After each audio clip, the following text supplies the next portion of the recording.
ದೇವರ ಪರಿಶುದ್ಧ ನಾಮಕ್ಕೆ ಮಹಿಮೆಯಾಗಲಿ. ಈ ಉಪವಾಸ ದಿವಸಗಳಲ್ಲಿ ನಾವು ದೇವರ ವಾಕ್ಯವನ್ನು ನಾವು ಕಳೆದ ದಿವಸಗಳಿಂದ ಧ್ಯಾನಿಸ್ತಾ ಇದ್ದೀವಲ್ಲ, ಅದೇ ರೀತಿಯಾಗಿ ಇವತ್ತು ದೇವರ ವಾಕ್ಯ ಯೆಶಾಯನ ಪ್ರವಾದನೆ ಗ್ರಂಥ 40ನೇ ಅಧ್ಯಾಯ ಅಲ್ಲಿ 1ರಿಂದ 24 ವಚನಗಳು.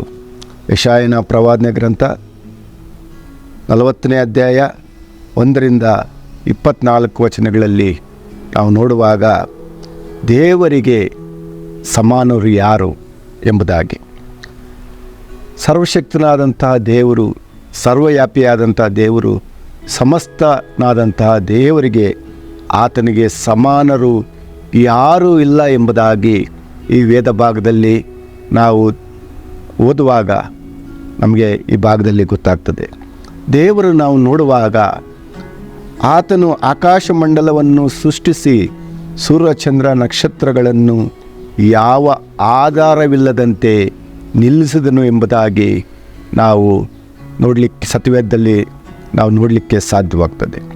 ಭೂಮಂಡಲವನ್ನು ಸೃಷ್ಟಿಸಿ ಜೀವ ಇರುವ ಸಕಲ ಜೀವ ಜಂತು ಪಶು ಪಕ್ಷಿ ಗಿಡ ಮರಗಳನ್ನು ಅದರಲ್ಲಿಟ್ಟು ಅವೆಲ್ಲಕ್ಕೂ ಒಡೆಯನಾಗಿರಲು ಮಾನವನನ್ನು ನೇಮಿಸಿದನು ಎಂಬುದಾಗಿ.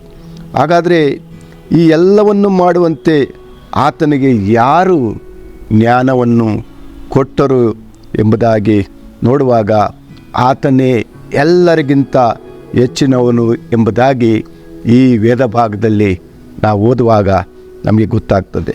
ಇವೆಲ್ಲವುಗಳ ಚಲನವಲನಗಳನ್ನು ವೀಕ್ಷಿಸುವಾಗ ವಿಸ್ಮಯದಿಂದ ನಾವು ಬೆರಗಾಗುತ್ತೇವೆ ಎಂಬುದಾಗಿ. ನೆಲದಲ್ಲಿ ನಾವು ಮನುಷ್ಯರಾದ ನಾವುಗಳು ಬೀಜ ಬಿತ್ತುವುದೊಂದೇ ನಮ್ಮ ಕೆಲಸ. ಆದರೆ ಅದು ಮೊಳೆತು ಅದು ಸಸಿಯಾಗಿ ಬೆಳೆದು ಮರವನ್ನಾಗಿ ಮಾಡಲು ನಮ್ಮಿಂದ ಆದೀತೆ? ದೇವರದನ್ನು ಹೇಗೆ ಮಾಡಿರಬಹುದು ಎಂಬುದನ್ನು ನಾವು ಆಲೋಚಿಸುವಾಗ ಆಶ್ಚರ್ಯವಾಗುತ್ತದಲ್ಲವೇ? ಅದೇ ರೀತಿಯಾಗಿ ಆತನು ಎಲ್ಲ ವಿಷಯಗಳು ವಿಸ್ಮಯವಿಡಿಯುವಂಥದ್ದಾಗಿದೆ ಎಂಬುದಾಗಿ ನಾವು ಈ ಭಾಗದಲ್ಲಿ ನಾವು ತಿಳ್ಕೊಳ್ಳಿಕ್ಕೆ ಸಾಧ್ಯವಾಗ್ತದೆ. ಒಂದೊಂದು ಸಂಗತಿಗಳನ್ನು ನಾವು ಆಲೋಚಿಸಿ ನಾವು ನೋಡುವಾಗ ದೇವರು ಅಪರಿಮಿತವಾದಂಥ ಜ್ಞಾನಿಯಾದ ದೇವರಿಗೆ ಮಾನವನು ತಿರುಗಿ ಬೀಳುವಂಥದ್ದನ್ನು ನಾವು ತಿಳ್ಕೊಳ್ಳಿಕ್ಕೆ ಈ ಭಾಗದಲ್ಲಿ ಸಾಧ್ಯವಾಗ್ತದೆ. ಇದು ಎಂಥ ಹೇಯ ಕಾರ್ಯ ಎಂಬುದಾಗಿ ನಾವು ನೋಡುವಾಗ ಮನುಷ್ಯನು ದೇವರಿಗೆ ವಿರೋಧವಾಗಿ ಪಾಪ ಮಾಡಿ ನರಕದ ಹಾದಿ ಹಿಡಿದಿರುವಂತಹ ಭಯಾನಕ ಸನ್ನಿವೇಶ ನಾವು ಈ ಭೂಮಿ ಮೇಲೆ ಮನುಷ್ಯರ ಬಗ್ಗೆ ನಾವು ತಿಳ್ಕೊಳ್ಳಿಕ್ಕೆ ಸಾಧ್ಯವಾಗ್ತದೆ. ಅವನು ಪಾಪ ಮಾಡಿ ಪಾಪಗಳಿಂದ ಅವನು ದೇವರನ್ನು ಆರಾಧಿಸುವ ಬದಲಾಗಿ ನಿರ್ಜೀವ ವಸ್ತುಗಳನ್ನು ದೇವರನ್ನು ಬಿಟ್ಟು ಮನುಷ್ಯನು ಮಾಡುತ್ತಿರುವ ಅಪರಾಧವನ್ನು ನಾವು ತಿಳಿಯಲಿಕ್ಕೆ ಸಾಧ್ಯವಾಗ್ತದೆ. ದೇವರು ತನ್ನ ಜನರು ಎಂಬುದಾಗಿ ಇಸ್ರಾಯೇಲರನ್ನು ಆರಿಸಿಕೊಂಡ. ಸೊ ಅವರಿಗೆ ದೇವರು ಮಾಡಿದಂಥ ಉಪಕಾರಗಳನ್ನು ನಾವು ನೋಡುವಾಗ ಅಲ್ಲಿ ನಮಗೆ ಗೊತ್ತಾಗ್ತದೆ, ಹಗಲಿನಲ್ಲಿ ಸೂರ್ಯನು ಬಾಧಿಸಿದಂತೆ ಮೇಘ ರೂಪದಲ್ಲಿ ಅವರಿಗೆ ನೆರಳನ್ನು ತಂಪನ್ನು ಒದಗಿಸಿದನು ಎಂಬುದಾಗಿ ನಾವು ನೋಡುತ್ತೇವೆ. ഇരുಳಿನ ಕತ್ತಲೆಯಿಂದ ಅವರು ಕಂಗಾಲಾಗದೆ ಹಾಗೆ ದೀಪಸ್ತಂಭವಾಗಿ ಅವರಿಗೆ ಬೆಳಕನ್ನು ಆತನು ಕೊಟ್ಟನು ಎಂಬುದಾಗಿ ನಾವು ನೋಡುತ್ತೇವೆ. ಹೊತ್ತಿಗೆ ಆ ಇಸ್ರಾಯೇಲರಿಗೆ ಅನ್ನಪಾನಗಳನ್ನು ಕೊಟ್ಟು ಸಲಹಿದನು. ಇಂಥ ಪ್ರೀತಿ ಸ್ವರೂಪನಾದ ದೇವರ ಆಜ್ಞೆಗಳನ್ನು ಮೀರಿ ಆ ಮನುಷ್ಯನು ಮೂರ್ತಿಗಳನ್ನು ತಮ್ಮ ದೇವರನ್ನಾಗಿ ಮಾಡಿಕೊಂಡನು ಎಂಬುದಾಗಿ ನಾವು ನೋಡುತ್ತೇವೆ. ಆದರೆ ಇವೆಲ್ಲವುಗಳು ಮನುಷ್ಯನು ಪಾಪಗಳು ಅತಿ ಹೆಚ್ಚಾದರೂ ಸಹ ದೇವರು ನಾವು ನೋಡ್ತೇವೆ ಆತನು ಅವರನ್ನು ಇಸ್ರಾಯೇಲರನ್ನು ಕೈ ಬಿಡದೆ ಅವರನ್ನು ಕರುಣಿಸಿದನು, ಅವರನ್ನು ನಡೆಸಿದನು ಎಂಬುದಾಗಿ ನಾವು ನೋಡುತ್ತೇವೆ. ಇಂತಹ ದೇವರಿಗೆ ಸಮಾನರು ಯಾರು? ಸೊ ನಾವು ಇಂತಹ ದೇವರನ್ನು ನಾವು ಹೊಂದಿರುವಂಥದ್ದು ಎಷ್ಟು ಭಾಗ್ಯವಂತರಲ್ಲವೇ? ಅದರಿಂದ ನಾವು ದೇವರ ಸನ್ನಿಧಾನದಲ್ಲಿ ಯಾವಾಗಲೂ ನಮ್ಮ ಮನಸ್ಸಿನಲ್ಲಿರಬೇಕು. ನಮಗೊಬ್ಬ ಸೃಷ್ಟಿಕರ್ತನಿದ್ದಾನೆ, ಆತನೇ ಯೇಸು ಕ್ರಿಸ್ತನು. ನಮ್ಮನ್ನು ಕಾಯುವಂಥವನು, ನಮ್ಮನ್ನು ನೋಡುವಂಥವನು, ನಮ್ಮನ್ನು ನಡೆಸುವಂಥವನು ಈ ಲೋಕದಲ್ಲಿ ಆತನೊಬ್ಬನೇ. ಆತನು ನನಗಾಗಿ ಆತನು ಈ ಲೋಕಕ್ಕೆ ನರನ ಅವತಾರವನ್ನು ತಾಳಿ ಈ ಲೋಕಕ್ಕೆ ಬಂದ.